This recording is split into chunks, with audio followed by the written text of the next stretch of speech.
Hello everybody, what's up everyone? Welcome back to the channel. It's been a little bit since I made a video. It's been having summer vacation with the wife and kids, but this is the Fox's Den. This is where we play both modern and retro video games. We also look at some gaming tech like this GameSir controller, but today we're talking about why I think physical media is so important in 2025, and also just why it's better. And why I think you should just pick it up right now. Stop buying digital crap.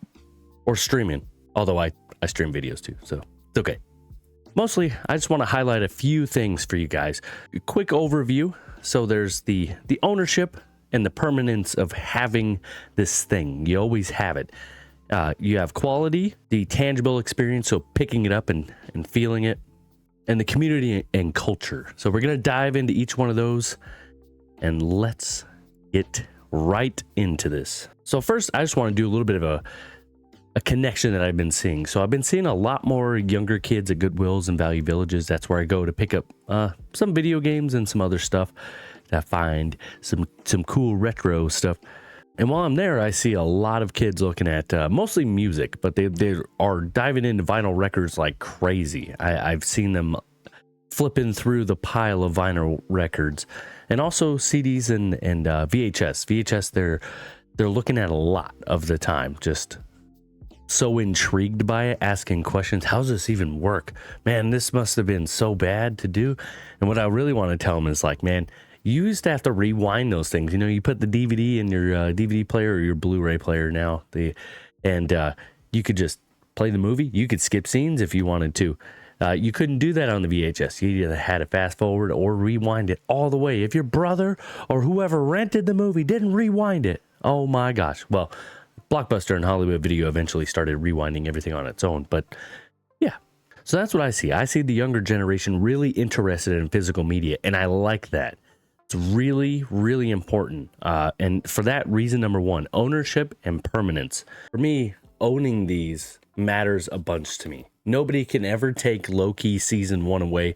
They can't even change what's on this Blu-ray here if they wanted to. If they wanted to update some things and change some things, they can't. This is mine. It does connect to the internet. My Blu-ray player does. But they can't update that disc. And things won't disappear for licensing issues or anything like that. Like a lot of video games, a hard part of why like some of them aren't being remade or remastered is because of licensing deals, especially when it comes to, you know, things like Marvel characters or music, especially music. Music is really hard to get stuff, especially if it's older stuff where some of the people have passed away. So you have to like go through their estate and it's a nightmare. But this is mine. I own it. Nobody can take Mickey Rebrushed away from me.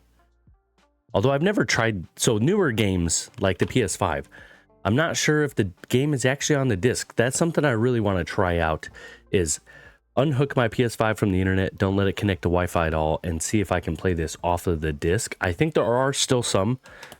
If it doesn't say internet required on it, I think you could play off of the disc. I think it downloads off the disk and onto your hard drive. That's just for faster read-write speeds, and things just load better that way.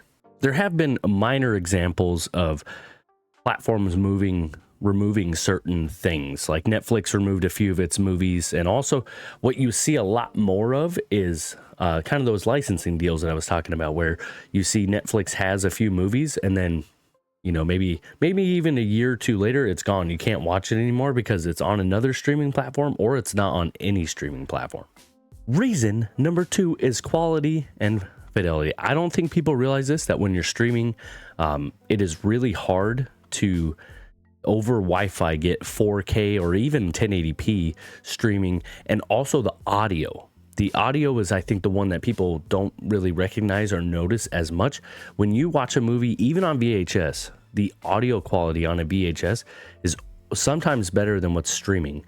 Obviously, the video quality is not even in HD, so watching a VHS isn't as clear and crisp as a streaming platform. But a 4K or a Blu-ray movie that's at 1080p, you can definitely watch those really easy, and it's just no internet required. I could take a trip and we could watch on the road or bring a small DVD player, or I say DVD player, but Blu-ray player is the one to get.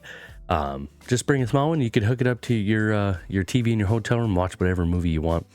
Most of them have Netflix and everything now, but why not bring physical media? For music specifically, especially vinyl records, they give you a better sound quality than what you're going to get on a compressed digital streaming service. And there's nothing like pulling that record reader over and listening to that disc go around. Even a CD is still really cool. Go through the whole album where you're like, man, I didn't even know this song existed. And it's like track 4 on a CD. And you're like, dude, I didn't even know this song was this good, but it is good. Reason 3, the tangible experience. So I can pick this game up. I can physically look at it. I can physically look at the back.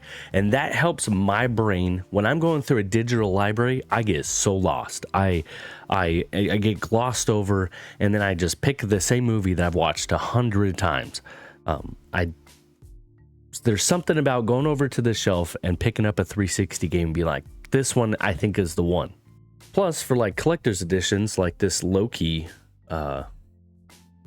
here, this Steelbook collection, which are getting very expensive, you get these cool custom discs. You get these postcards, which I haven't opened yet, but you get these cool postcards. You get Tom Hiddleston on the inside.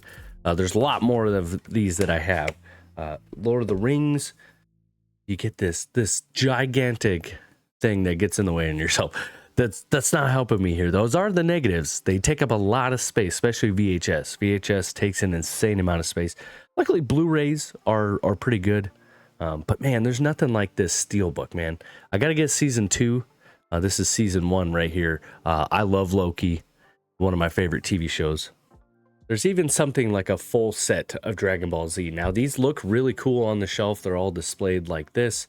But the insides of these just look amazing. Like, look at this. You don't get this in a digital format. Oops, one of the discs came out. And like I said earlier, it's hard for me to go and find something on Netflix. I might be the old guy in me. All right, I was born in the 90s. I'm used to having DVDs and Blu-ray and VHS all over the place and picking up those. But it's just so much better for my brain. It's like going to a library and picking up a book. Like, that's the one. Reading a digital book doesn't feel the same. Now, I'm kind of putting these next two together. Reasons 4 and 5 is culture and community and connection. I think those go together, but culture, you're preserving something that can be changed or edited. If you guys have seen the Star Wars movies, the original theatrical edition is way different than the current ones that you watch. They've changed a lot of the characters that are at the end of the movies, especially the ghosts, like the ghost Jedis and stuff like that. Like, you get the Anakin, which I don't think is bad. I don't think that's a bad thing. There's just some other examples of like changing music and changing the story and a little bit of what happened because they don't like how it is in today's standards. But I think it's important to see those things. The community and connection. I love going into these retro game stores, not just game stores. There's one in particular, Retro Emporium, that I eventually want to do a little tour of that place. But they got video games. They've got records and CDs and tons of cool little toys and little things from the 90s and 80s and stuff like that. And just brings back nostalgia, gives you a little bit of that walking into Blockbuster feel, you know, and you feel a real connection with those people. At the store owners have talked to me a few times, and they're just absolutely great people. You also meet some cool people there when you're shopping, just like the shoppers and stuff like that. I've met a few people searching Goodwill and Value Villages that are like, "Oh, dude, you got that? That's nice, man." And it wasn't like, "Give me that, I want that game." They were cool about it. "Oh, you got to it first, dude. That's awesome. That's a good find." And, you know, that's exciting. It's cool to meet people and talk to a few people. Building that community is awesome. Getting to know some people on Discord and things like that. It's lots of fun. And then a little bonus, searching. Like I said, going to these game stores and building a collection. Kind of like building a collection like this. This is one of the easier collections to complete, for video games at least. But Like going through and finding all these Lego video games out in the wild, one of my favorite things. They're relatively cheap and they're pretty fun games to play, you know?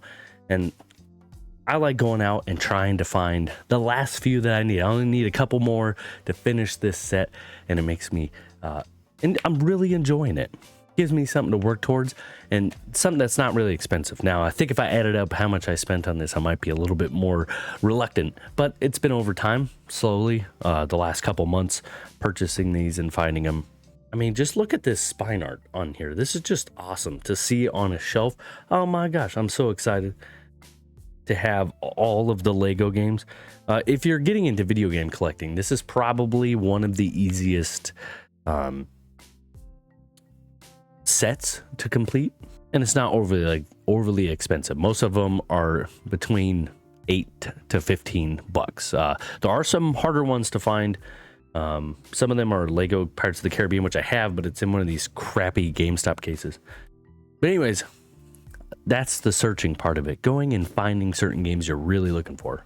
Now, I'm not saying to never watch a streaming service ever. Obviously, there's convenience there, right? You don't have to get up off your butt to go and find a movie to watch, right? You can search it. You could go on your phone and search the entire internet and find out which platform you want to watch it on and go find it and watch it right there. You don't have to do anything. You have to get up, put the Blu-ray in, take the old Blu-ray out, blah, blah, blah, blah. You don't have to do any of that. So I'm not saying to completely remove those from your life, but I definitely think if there's movies and video games that are really special to you, buying those physically, obviously pre-owned isn't really going to entice companies to keep doing things. But if you buy games from like Atari has been releasing, and on their website, there's tons of new video games that are coming out that you can buy through them. And I think if you do that, you buy physical games, you buy them on PS5, you buy it on Switch, things like that, we will continue to see physical media, and we got to keep it around because it's so nice to have media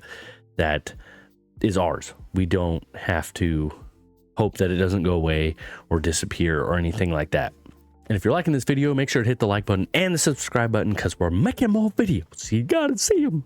What do you think? Are you building a physical media collection? Let me know in the comment section down below.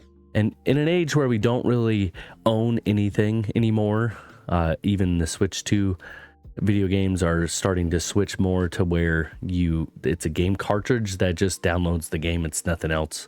We need to switch these companies back to physical media. They create memories, and lots of things are good about physical media. All right, guys, that's what I got. I hope you find this video interesting and makes you want to go buy a bunch of physical stuff. Go do it, especially new stuff, new movies that are coming out like Superman, Fantastic Four, and I saw How to Train Your Dragon, the new live action at Fred Meyer the other day. Go buy those things. Obviously, don't go broke, but you want to watch that movie, don't go watch it on the streaming service.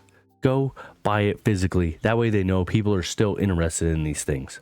Oh, and a little bonus tip, if you have a gaming console like a Series X or a PS5, you can play even 4K movie discs on those. Obviously, if you don't have a 4K TV, that doesn't really help you, but if you're out in the wild and you find a 4K movie or a Blu-ray and you don't have a Blu-ray player, if you have an Xbox One, a PS3, if you have a Xbox Series X, a PS5, a PS4, if you have any of those, they are Blu-ray players as well. So just a little tip, you don't have to go out and buy a Blu-ray player if you already have those. Just use those as your DVD player.